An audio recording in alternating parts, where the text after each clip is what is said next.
कोथरूड गोळीबार प्रकरणी कुख्यात गुंड निलेश घायवळ आणि त्याच्या टोळीच्या विरोधात मकोका अंतर्गत कारवाई करण्यात आलेली आहे।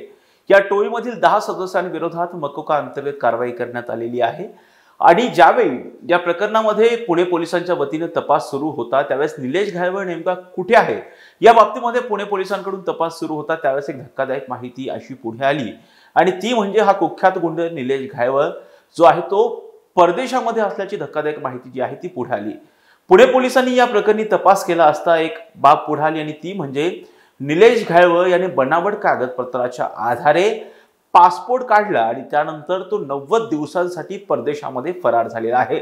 आणि आता याच प्रकरणामध्ये निलेश घायवळ याच्यावरती गुन्हा दाखल करण्यात आलेला आहे। नेमका हा गुन्हा कुठे दाखल केलेला आहे, निलेश घायवळवर कुणी गुन्हा दाखल केलेला आहे आणि नेमक्या कोणत्या कायद्यान्वये हा गुन्हा दाखल करण्यात आलेला आहे हेच आपण या व्हिडिओच्या माध्यमातून जाणून घेणार आहोत। नमस्कार, मी राजरत्न जोंधळे आणि तुम्ही पाहताय टॉप न्यूज मराठी। कुख्यात गुंड निलेश घायवळ याच्या टोळीतील गुंडांनी कोथरूड परिसरामध्ये एका सामान्य नागरिकावरती गोळीबार केलेला होता आणि त्यानंतर पुढे जाऊन एकावरती कोयत्याने वार केलेला होता।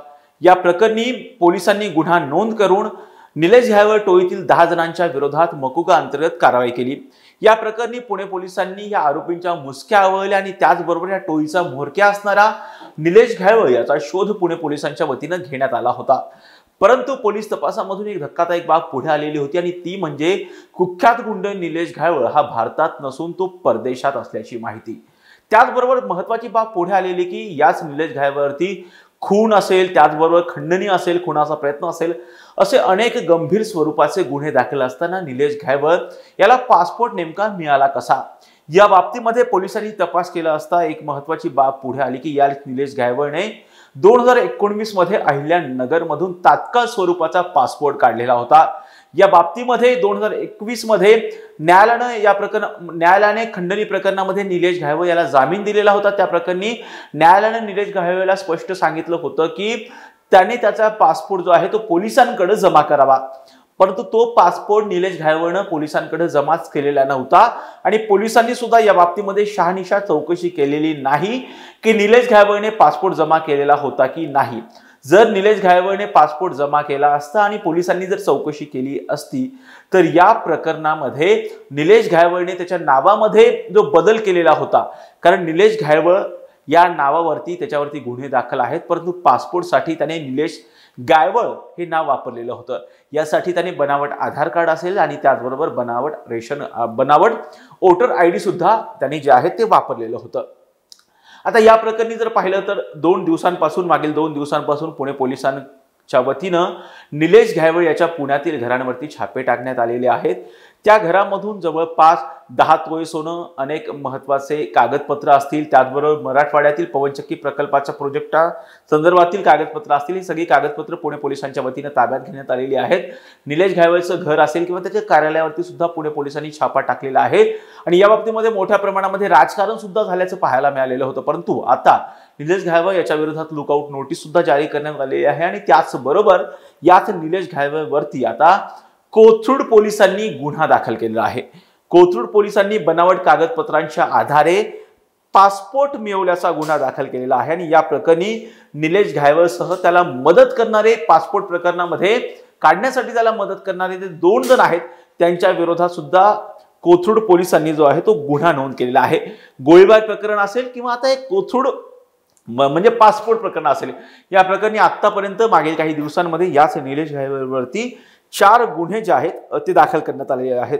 पोलीस उपनिरीक्षक मोहन जाधव यांनी कोथरूड पोलिसात फिर्याद दिल्याच्या नंतर निलेश बंसीलाल घायवळ वय 49 वर्ष, राहणार संत ज्ञानेश्वर कॉलनी, शास्त्रीनगर, कोथरूड, तसेच त्याला पासपोर्ट काढून देण्यासाठी मदत करणाऱ्या दोघांविरोधात ही फिर्याद देण्यात आलेली होती आणि त्या प्रकरणी या निलेश घायवळसह या 2 जणांवरती जे आहेत ते गुन्हे दाखल करण्यात आलेले आहेत।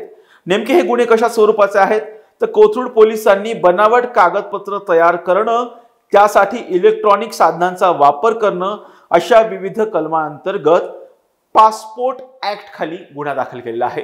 म्हणजेच त्याने जे पासपोर्ट काढण्यासाठी जी बनावट कागदपत्र वापरलेली आहेत ते असेल किंवा इलेक्ट्रॉनिक साधन म्हणजे पासपोर्ट काढण्यासाठी त्यांनी जी इलेक्ट्रॉनिक साधन वापरलेली आहेत ते असेल आणि किंवा त्याचबरोबर पासपोर्ट ऍक्ट म्हणजे पासपोर्टसाठी जी नियमावली असते त्या नियमावलीचं उल्लंघन केल्याप्रकरणी या निलेश घायवळवरती कोथरूड पोलीस ठाण्यामध्ये अर्थात पोलीस उपनिरीक्षक मोहन जाधव यांनी दिलेल्या फिर्यादीवरून निलेश घायवळ आणि त्याला मदत करणाऱ्या 2 जणांच्या विरोधात जो आहे तो गुन्हा दाखल करण्यात आलेला आहे।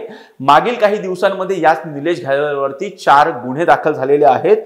खरं तर त्याचबरोबर जर पाहिलं तर याच निलेश घायवळच्या घरामध्ये जसं मी आता सांगितलं 2 दिवसांपूर्वी 2 दिवस छापेमारी झालेली होती, त्यामुळे पोलिसांना 2 जिवंत काडतूस त्याचबरोबर 4 पुंग्या पोलिसांनी ज्या आहेत त्या जप्त केलेल्या होत्या आणि त्याचबरोबर पोलिसांनी निलेश घायवळ याच्या घरातून धाराशिव, पुणे, मोशी, जामखेड येथील जमिनी संदर्भातील खरेदी खत, साठे खत आणि अन्य महत्त्वाचे कागदपत्र तसेच 10 तोळे सोनं आणि दागिने सुद्धा पोलिसांनी जे आहेत ते जप्त केलेले आहेत। मागील काही दिवसांपासून जर आपण पाहिलं तर पुणे पोलीस ज्यावेळेस पुण्यामध्ये 5 सप्टेंबर रोजी आंदेकर टोळीतील गुंडांनी आयुष कोमकर या तरुणाची जी हत्या केलेली होती आणि त्यानंतर जर पाहिलं तर पुण्यामध्ये मोठ्या प्रमाणामध्ये टोळी विरुद्ध भडकेल अशी चर्चा सुरू झालेली होती आणि त्या अनुषंगाने पुणे पोलिसांच्या वतीनं याच आंदेकर टोळीचा पूर्णपणे बंदोबस्त करण्यासाठी मोठ्या प्रमाणामध्ये या आंदेकर टोळीवरती सुद्धा पुणे पोलिसांनी कारवाई केलेली होती।